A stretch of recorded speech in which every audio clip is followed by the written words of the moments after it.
सातवाहन, जिन्हें पुराणों में आंध्र के रूप में भी जाना जाता है, दक्कन में स्थित एक प्राचीन दक्षिण एशियाई राजवंश थे।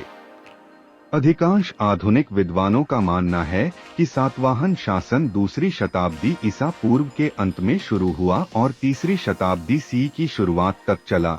हालांकि कुछ लोग पुराणों के आधार पर तीसरी शताब्दी ईसा पूर्व के रूप में अपने शासन की शुरुआत को सौंपते हैं, लेकिन पुरातात्विक साक्ष्य द्वारा अपुष्ट। सातवाहन राज्य में मुख्य रूप से वर्तमान आंध्र प्रदेश, तेलंगाना और महाराष्ट्र शामिल थे। अलग अलग समय में उनका शासन आधुनिक गुजरात, मध्य प्रदेश और कर्नाटक के कुछ हिस्सों तक फैला हुआ था। राजवंश के अलग अलग समय में अलग अलग राजधानी शहर थे, जिनमें शामिल थे प्रतिष्ठान, पैठण तथा अमरावती, धरनीकोटा।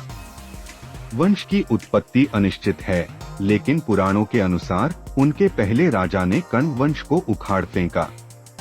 मौर्य के बाद के युग में सातवाहनों ने दक्कन क्षेत्र में शांति स्थापित की और विदेशी आक्रमणकारियों के हमले का विरोध किया।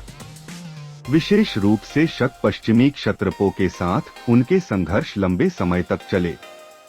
यह वंश गौतमीपुत्र सातकर्णी और उनके उत्तराधिकारी वसिष्ठिपुत्र पुलामावी के शासन में अपने चरम पर पहुंच गया।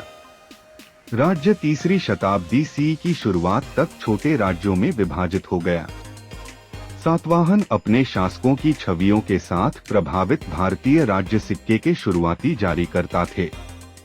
उन्होंने एक सांस्कृतिक पुल का गठन किया और व्यापार और विचारों और संस्कृति के हस्तांतरण में एक महत्वपूर्ण भूमिका निभाई और भारत गंगा के मैदान से भारत के दक्षिणी सिरे तक।